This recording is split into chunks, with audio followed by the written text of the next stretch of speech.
अगर आप अपने जीवन में किसी लक्ष्य की प्राप्ति के लिए लड़ाई लड़ रहे हैं तो एक समय ऐसा भी आता है जब आपको मोटिवेशन स्टोरी की ज़रूरत पड़ती है।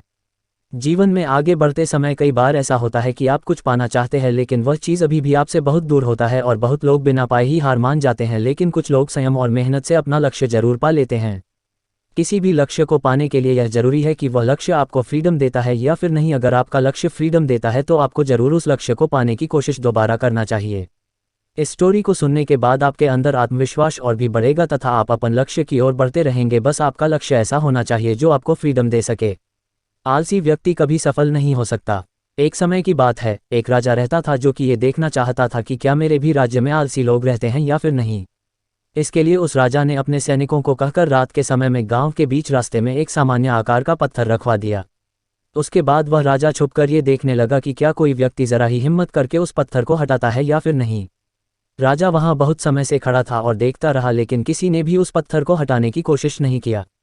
उस राज्य के कुछ सबसे धनी व्यापारी और दरबारी भी उस पत्थर के पास से होकर गुजरे, लेकिन उन्होंने भी उस पत्थर को बीच रास्ते से हटाने की कोशिश नहीं किया।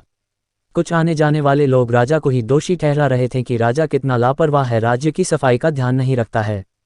कुछ समय बीतने के बाद उसी पत्थर से होकर एक सब्जी वाला गुजर रहा था। तभी उसने उस पत्थर को देखा और उसे वहां से हटाने का निर्णय भी लिया। सब्जी वाले ने अपने सब्जी का भार नीचे रखा और उसे पत्थर हो हटाने की कोशिश करने लगा। पत्थर थोड़ा भारी था, लेकिन कुछ समय के मशक के बाद वह पत्थर हो वहां से हटा देता है। पत्थर हटाते समय उसे पत्थर के नीचे एक पोटली मिलता है जिसमें कई सारे सोने के सिक्के होते हैं और राजा द्वारा लिखा गया एक पर्ची होता है जिसमें यह लिखा हुआ था कि यह पोटली उसके लिए है जो इस पत्थर को रास्ते से हटाएगा। सब्जी वाला समझ जाता है कि यह उसके मेहनत का फल है, लेकिन बाकियों को वह पोटली इसलिए नहीं मिला क्योंकि वे लोग आलसी थे और जरा भी कष्ट सहना नहीं चाहते थे। उसी प्रकार आपको भी अपने सही लक्ष्य की प्राप्ति के लिए आलस को त्यागना होगा।